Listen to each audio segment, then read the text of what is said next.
Welcome back. You're watching Indus News live from Lahore. I'm Osman Lone. Well, we start with Germany's foreign minister as he arrived in Iran to try to save the nuclear pact with world powers and diffuse rising US-Iranian tensions.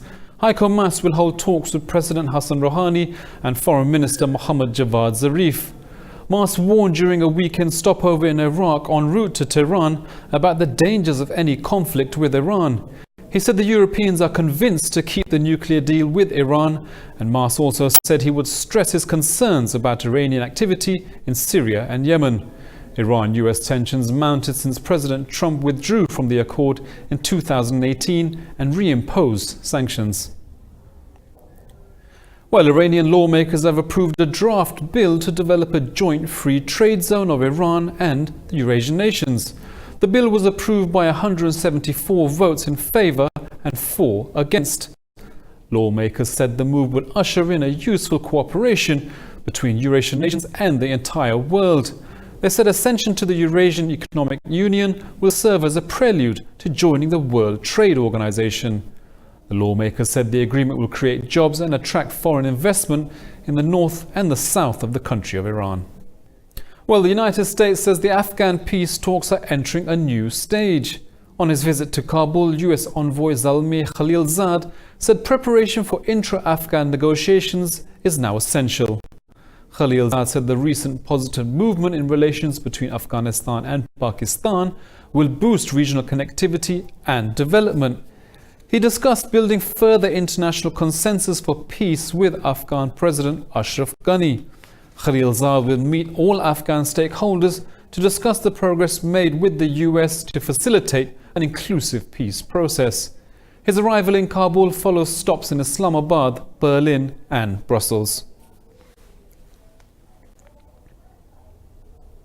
Well, exit polls show Kazakhstan's interim president Kassym-Jomart Tokayev has won 70% of the vote in Sunday's presidential election. The government-approved public opinion pollster says runner-up Amirzan Kozanov took 15% of the vote. Shortly after polls closed, the Interior Ministry said around 500 people had been arrested. Deputy Minister Marat Kozayev blamed radical elements for holding unsanctioned rallies. Tokayev is a hand-picked successor of ex-leader Nursultan Nazarbayev. He was widely expected to win the vote against 6 other candidates.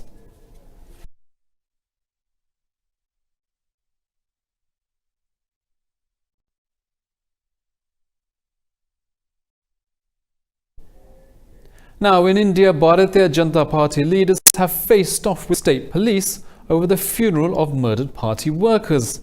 In West Bengal, state internet services have been suspended and the police put on high alert. At least 4 people were killed in West Bengal state after the BJP election victory turned violent. The BJP supporters started a scuffle with the Trinamool Congress workers, which spun out of control. The clashes between the two parties broke out over the removal of party flags from public places. BJP officials said the police stopped them from carrying out a rally in the area. 5 people have gone missing after the chaos, while several others have been injured.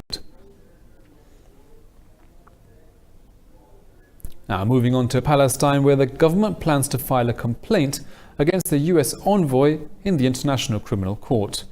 US Ambassador to Israel David Friedman said Israel has the right to annex the West Bank on Sunday. In a press statement, the Palestinian ministry condemned his remarks, describing him as a threat to regional peace and security. Palestinian officials said any such policy would be seen to the United States' complicity with Israel's colonial plans. Friedman's comments come as the United States prepares to unveil the long-awaited Middle East peace plan. Palestinians have already rejected the peace plan as heavily biased in the favor of Israel.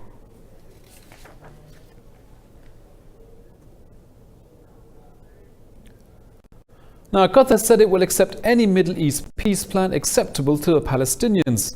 Foreign Minister Sheikh Mohammed bin Abdul Rahman Al Thani says any US-led solution cannot be imposed on the Palestinians. He called the economic part of the US peace plan wonderful, adding it needs a political foundation. The minister also urged the United States and Iran to reduce tensions.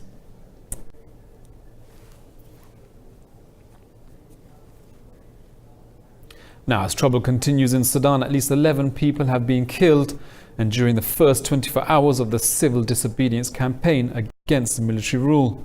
The military has shut down public and private hospitals to deny protesters emergency medical assistance. According to medics, over 110 people have been killed since June 3rd. More in this report. The political crisis marked by violence is now in its third month in the oil-rich North African country. Protests and demonstrations ended President Omar al-Bashir's 30-year rule back in April. The military council and civilian opposition have since been stuck in a stalemate over control of the next government. A civil disobedience campaign was called after the killing of 110 protesters in the Khartoum massacre. People are in a state of terror and great fear. All Sudanese people are uncertain. They are very afraid. People are unable to leave their houses. They are unable to go to work. They are unable to do anything. Public transport, most commercial banks, private companies and markets have all closed. This situation is not normal. Everything is closed. I couldn't find bread. I couldn't find anything actually except for these vegetables right here. Life is at a standstill. Protesters say the civil disobedience campaign will continue until military rulers hand power to a civilian government.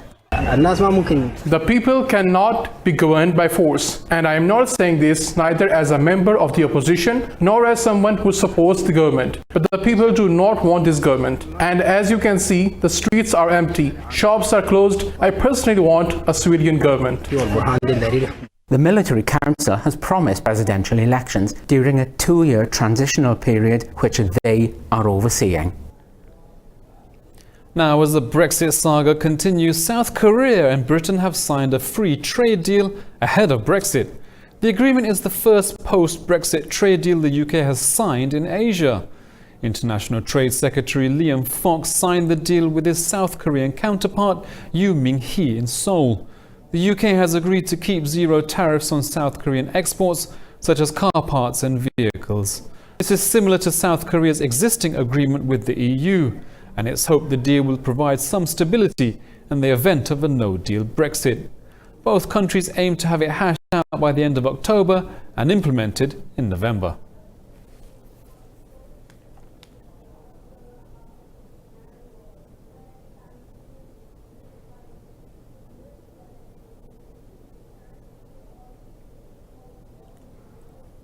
At least one person has died and thousands of protesters have taken to the streets of Haiti.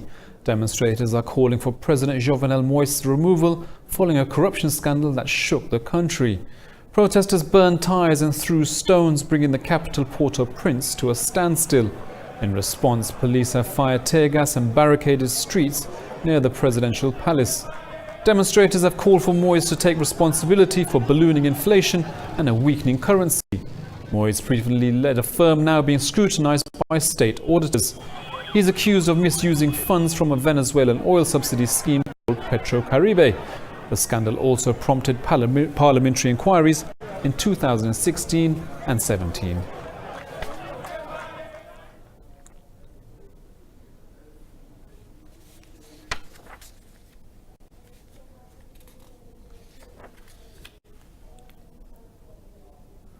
Now, a Moldovan court has forced out President Igor Dodon, deepening a standoff between rival political parties. Former Prime Minister Pavel Filip was appointed to replace President Dodo. He promptly announced snap elections in September. Filip says Dodon didn't fulfill his duties by failing to dissolve the parliament and attempted to stage a coup.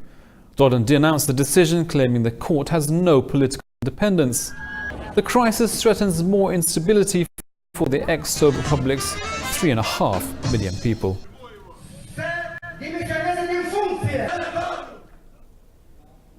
Well, Venezuela has ended operations in its 3 Canadian consulates. The Foreign Ministry says all Venezuelan diplomacy in Canada will be concentrated at its Ottawa embassy. The Venezuelan consulates were located in Vancouver, Toronto and Montreal. The ministry says the closures are in response to Canada shutting its embassy in Caracas. Venezuela says the decision is politically motivated and reflects continued hostility towards it. Canada is one of a dozen countries which recognize opposition leader Juan Guaido as the legitimate Venezuelan leader.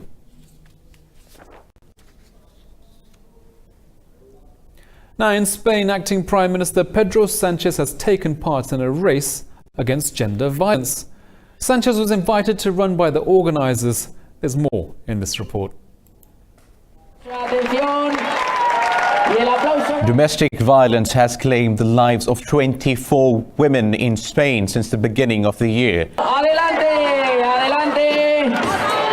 To raise awareness about the issue, hundreds of people took part in the charity race in Madrid. Among the runners was Spain's acting Prime Minister Pedro Sánchez. A la no resignación. This is a call against resignation, to act and say that when a woman suffers violence or is killed, we care a lot. We want to react and act and get involved to tell them and their sons and daughters that they are not alone. A ellas, a sus hijos y a sus hijas. Participants released dozens of purple balloons in the air to highlight the women's rights struggle. The runners say their effort is to show that there is a way out of gender violence.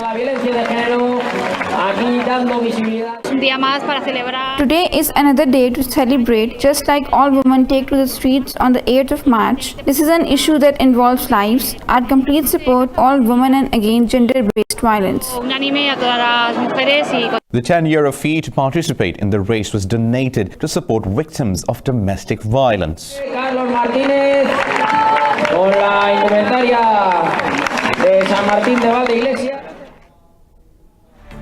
Well, do stay with us as we'll be back after this short. Welcome back to Indus News. Well, if you've ever been to the romantic city of Venice, then you'll know the image of a straw-hatted rower standing in a traditional shrimp-tailed wooden boat as the world's idea of Venice. But the practice faces extinction with technology and speed taking over. But Venetian women have taken it upon themselves to continue the city's ancient art of rowing standing up. More in this report. Keeping alive traditions and values are the only way to preserve treasured cultures. Speedboats might be all the rage in Venice, but traditional stand-up rowing is never out of style. Women gondoliers have decided to keep this age-old practice alive. Row Venice is a group of 20 women who teach tourists from around the world how to row standing up. A tradition like that, if you don't pass it on, it's lost within a generation. You know, even if you think of just little things in your life, you know, like the cake your grandmother used to make or some special recipe, if it's not passed on, it's gone. That's it. Row Venice pays tribute to the carnival city by sponsoring parties held on boats on summer nights. By day, its craft glides peacefully past ducks, diving for crabs and the canal side gardens. Rowing in the shrimp-tailed wooden boats in the sun-drenched lagoons, tourists spend a dreamy time. These women are keeping the tradition alive by educating people, letting them experience it, and so I just love that part of it too, and that it's a traditional way to experience Venice in a whole nother way than just walking the streets and eating in the restaurants. Most of the women teaching Venetian rowing also race professionally with support from Row Venice Club. They see it as a way of attempting to level the playing field in a sport and profession dominated by men. Already? Okay. And you're filming them? Yeah, you're making it. Now, if you ever get bored in the office, then you may want to check out this small town in northern Tokyo, which plays host to a unique office chair Grand Prix. It's called the Isu. The race has teams of 3 and they battle out on office chairs to see who can complete the laps on the 200-meter course. Indus News has this report. Inspired by Formula One and Le Mans, the series, which started with a race in Kyoto in 2009, was the brainchild of Tsuyoshi Tahara. It will be featured at 10 different Grand Prix events across Japan this year. The origin of this race came to my head when I saw a tricycle endurance race. Then I had much imagination and inventive ideas. Eventually, I created the race which we can hold on a street. 3 persons per team for 2 hours of endurance. I wanted to create something no one has made before. This year, 55 teams entered the Hanyu Grand Prix alone. We are a team of fathers whose children go to the same elementary school. We participated in the race last year, so we decided to do it again. I was tricked into doing it, and my body is badly sore. The race has attracted a huge number of spectators as well as participants. So many people cheered for us every time we passed and came around the corners. We were very touched. They are our fans and supporters. The next ISU Grand Prix takes place in the Iwate next month.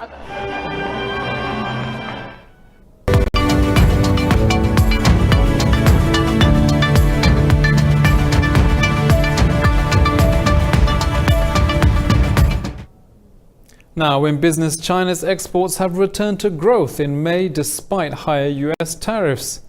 It was against market expectations, but China's exports rose 1.1% in May. At the same time, imports have seen their sharpest drop since July 2016. The imports of US goods declined more than 26% in May, and the Chinese trade surplus with the US has widened to a 4-month high.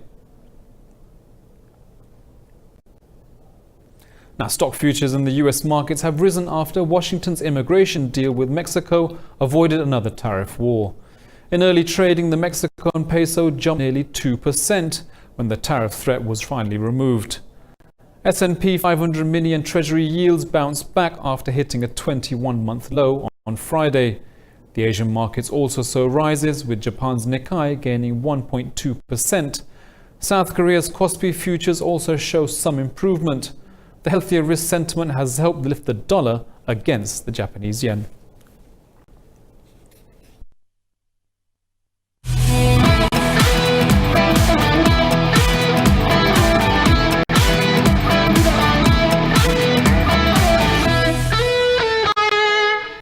Now, in football, and Portugal have won the very first Nation League championship after beating the Netherlands by a 1-0.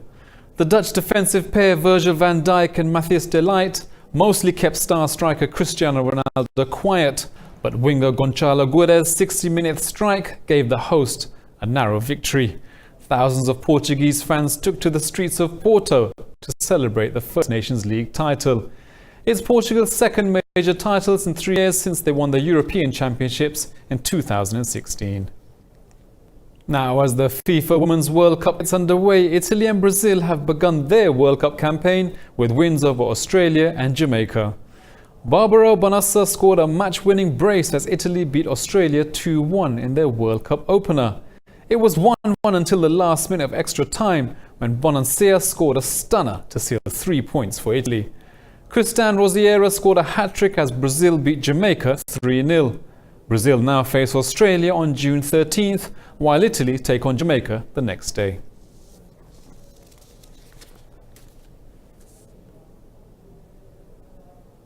Well, the International Association of the Athletics Federations has extended its ban on Russian athletes over mass doping in the sport.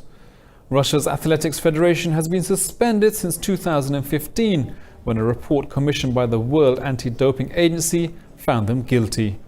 Russian athletes have been unable to compete on the international stage since the discovery of state-sponsored doping. Under the ban, Russian athletes cannot take part under their own flag. A vote on upholding the ban will happen at a Federation Council 5 days before the World Championship meeting on September 23rd.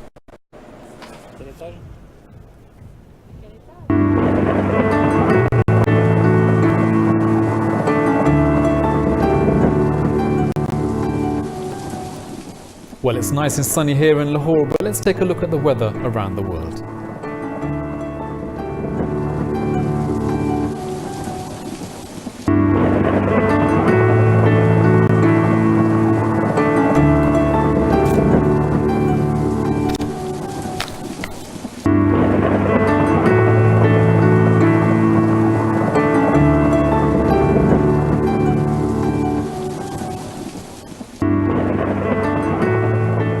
Well, that's all for now, but don't forget you can stay tuned to Indus News for further updates.